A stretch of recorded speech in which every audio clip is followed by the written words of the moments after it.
Hello everybody, welcome once again. आज हम कक्षा 10वीं की जो गणित है उसकी चैप्टर 3 एक्सरसाइज 3.2 से एक बहुत ही महत्वपूर्ण और बच्चों को थोड़ा सा कठिन लगने वाला लेकिन है बहुत आसान ऐसा प्रश्न हल करने वाले हैं। देखिए प्रश्न क्या कहता है। एक नगर में टैक्सी के भाड़े में एक नियत भाड़े के अतिरिक्त चली गई दूरी पर भाड़ा सम्मिलित किया जाता है। ठीक है, 10 किलोमीटर की दूरी के लिए भाड़ा 105 रुपये लगता है तथा 15 किलोमीटर की दूरी के लिए भाड़ा 155 रुपये लगता है। तब आपको नियत भाड़ा तथा प्रति किलोमीटर भाड़ा क्या है ये पता करना है। और अगर कोई व्यक्ति 25 किलोमीटर की यात्रा करना चाहता है तो उसे कितना भाड़ा देना होगा, मतलब कितना पैसा उसे देना होगा। ठीक है, तो इसके लिए हम क्या करते हैं, दो चीज़ें मान लेते हैं। माना कि नियत भाड़ा मतलब फिक्स चार्ज, ठीक है, वो हमने ले लिया 100 रुपये। और प्रति किलोमीटर भाड़ा मतलब हर एक किलोमीटर चलने पर उसको कितने रुपए, मान लिया कि ₹y उसको देना पड़ेंगे। तब देखिए प्रश्न के अनुसार क्या होगा, 10 किलोमीटर की दूरी के लिए 105 रुपये देना पड़ता है ना। तो देखो समीकरण क्या बनाएंगे हम कि फिक्स चार्ज तो लगेगा ही लगेगा, उसके बाद में प्रति किलोमीटर लग रहा है ₹y। और कितने किलोमीटर जा रहा है वो, 10 किलोमीटर। 10 किलोमीटर के लिए चार्ज हो गया 10 y। और कुल कितना पैसा देना पड़ रहा है उसको, 105 रुपये। ठीक है, समझ में आया कैसे बनाया हमने, फिक्स चार्ज प्लस प्रति किलोमीटर के मान से जितने किलोमीटर वो चला वो टोटल। ठीक है, तो फिक्स चार्ज में उसका जो किलोमीटर का जो चार्ज है वो जुड़ गया तो टोटल 105 रुपये उसको आपको मिला। ये समीकरण नंबर 1 बन गया। ठीक है, इसी प्रकार से हम क्या करेंगे, एक समीकरण बनाएंगे। किससे बनेगा वो, 15 किलोमीटर दूरी के लिए भाड़ा कितना है, 155 रुपये है।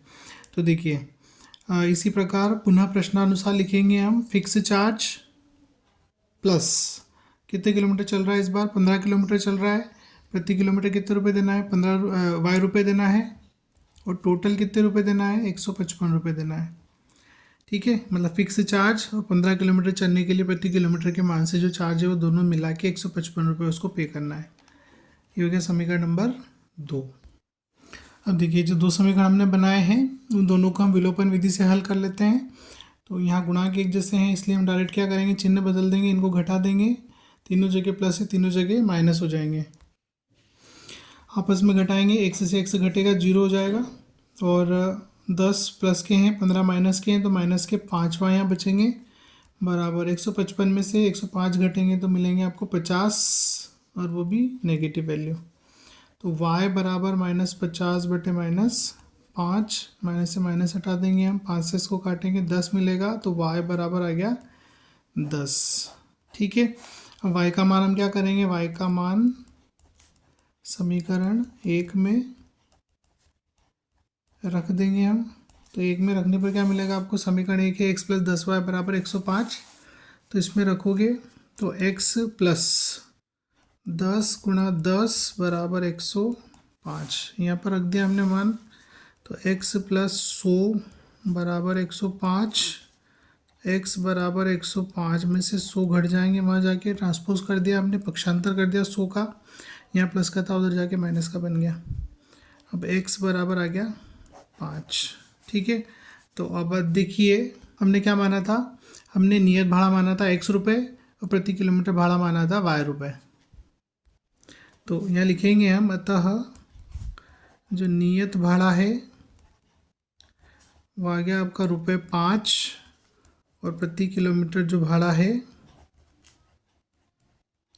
वो आपका आ गया ₹10। ठीक है, अब ये इतना हो गया।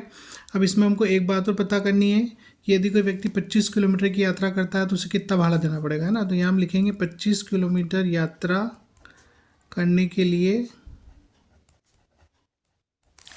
चुकाया जाने वाला